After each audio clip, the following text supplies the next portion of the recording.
What's up YouTube? This is the Pro Fight Fan and welcome to my channel where we talk all things fighting. Today I'm going to be breaking down arguments for who the MMA GOAT is, and we're starting right now.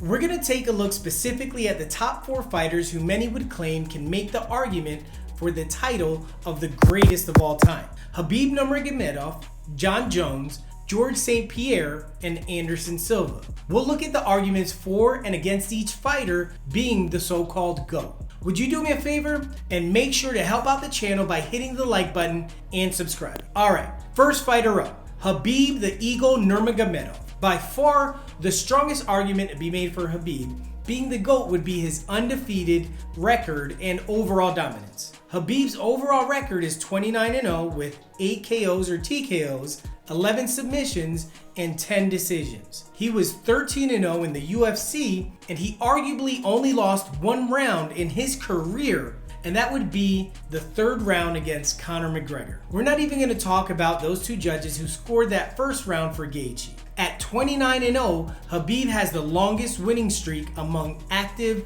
UFC fighters, and he's tied with BJ Penn and Ben Henderson for most UFC lightweight title fight victories with 4 victories, and he has 3 title defenses. Khabib had notable wins against Justin Gaethje, Dustin Poirier, and Conor McGregor. Gaethje was coming off his most impressive win against Tony Ferguson. Dustin Poirier, who was the interim champion at the time that they fought, was coming off of a 5-fight winning streak over opponents like Gaethje, former champions Eddie Alvarez and Anthony Pettis, and had just beat featherweight champion Max Holloway. Conor McGregor was the former lightweight champion who'd never lost his 155-pound title inside of the octagon. There's a strong argument there for Khabib being the GOAT, but some would argue that Khabib's overall level of opposition would be too weak to compare with the others who are on this list. Each of the other fighters have 3 times more title defenses than Khabib did, and many would argue that the other 3 fighters each cleaned out their division during their title reign, while Khabib did not fight all of the top contenders at lightweight. Could it just be that Khabib retired too early? Looking at his record of dominance, he would be favored over every fighter in the top 10 currently, and by far he would be favored to win against fighters like Ben Henderson and possibly Frankie Edgar, who were champions prior to Khabib. Now, I know one fight that would be super entertaining, and that would be against a prime BJ Penn. Look, there's very strong arguments for Khabib being mentioned in the GOAT discussion, but is he the one? Let's have a look at the other 3 first. Next, we'll have a look at Anderson Silva. The Spider has an overall MMA record of 34-10 with 23 KOs or TKOs, 3 submissions, and 8 decisions. In the UFC, Anderson is 17-6 with 1 no contest. The Spider holds the record for the most consecutive victories in UFC history at 16 over a period of 6 years and 4 months. He would go on to win 11 title fights, making 10 consecutive title defenses, which is the 2nd most title defenses in UFC history. During Silva's title reign, he would go on to fight and win 3 light heavyweight contests. He had notable middleweight wins over Rich Franklin twice, over former Pride middleweight champion Dan Henderson, and who can forget that front head kick to the face of Vitor Belfort.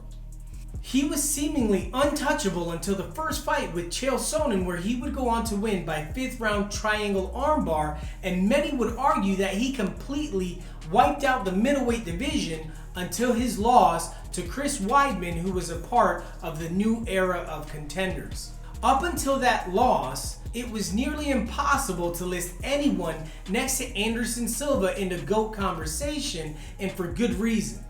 But over the last 7.5 years, Silva has gone 1-6 with 1 no contest over his last 8 fights. He's been stopped 3 times in 6 of those losses. He's been sidelined with serious injuries on multiple occasions, and at the age of 45, he's just a shell of what he used to be.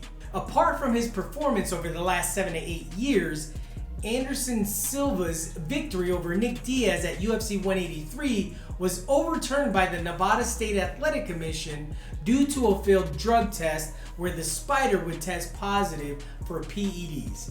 And some would argue that this would also disqualify him from the GOAT conversation. Did the Spider just stay in the fight business too long? Does the failed drug test stain the chances of Silva being called the GOAT? Well, comment down below and let me know what you think. Next up, George Rush St Pierre. GSP's overall record was 26-2 with 8 KOs or TKOs, 6 submissions, and 12 decisions. Inside of the UFC, GSP was 21-2. He holds the record for the most welterweight title defenses with 9 and puts him at third most consecutive title defenses in UFC history. He's second overall in title fight wins with 13 total. Though he had 2 losses, he would go on to avenge both of those and would defeat every man that he's ever faced. He's the only fighter on the list to have won a title in multiple weight divisions, having won the middleweight title in 2017, beating Michael Bisping at UFC 217 after not having fought for 4 years. Rush has notable wins over Matt Hughes, BJ Penn twice. He beat Thiago Alves, who was coming off of a 7-fight win streak, John Fitch, who was coming off of an 8-fight win streak. Dan Hardy was coming off of a 7-fight win streak. He beat Carlos Condit, Nick Diaz. Just killer after killer while he cleaned out the division. Another very strong case for the GOAT. But some would argue that while he may have avenged his 2 losses, he still had those 2 losses. And his last fight at welterweight against Johnny Hendricks was a split decision win that some feel that he lost. They would also argue that he picked the right opponent in Michael Bisping to come back and fight for the middleweight championship after not having fought for 4 years. Would that be enough of an argument against GSP as the GOAT? You let me know down below. Last but not least, Jon Bones Jones. Jones's overall record is 26-1. That lone loss was due to an illegal elbow strike against Matt Hamill.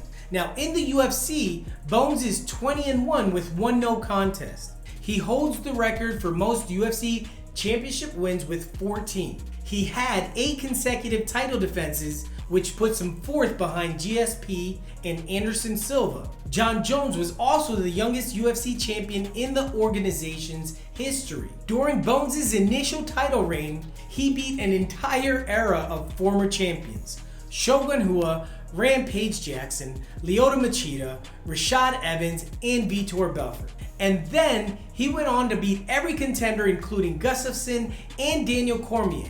And then he would go on to beat the next generation of contenders during his on-again and off-again troubles. He's also the only fighter on this list that's still active, with Silva retiring after his upcoming fight this weekend against Uriah Hall, and still seemingly in his prime at just 33 years old. But some would argue that Jones is popped for PEDs, having his second fight with DC ruled a no contest.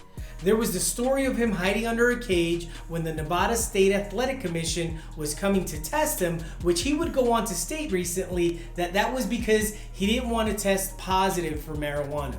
Others would also argue that Jones has slowed down and isn't as dominant as he used to be, having close fights with Thiago Santos and Dominic Reyes.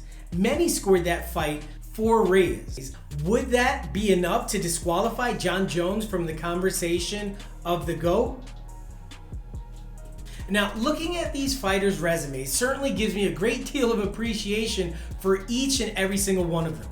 Yes, there can be arguments for each of them as the GOAT. I can see why each individual has fans and experts alike arguing on their behalf for the title of the greatest of all time.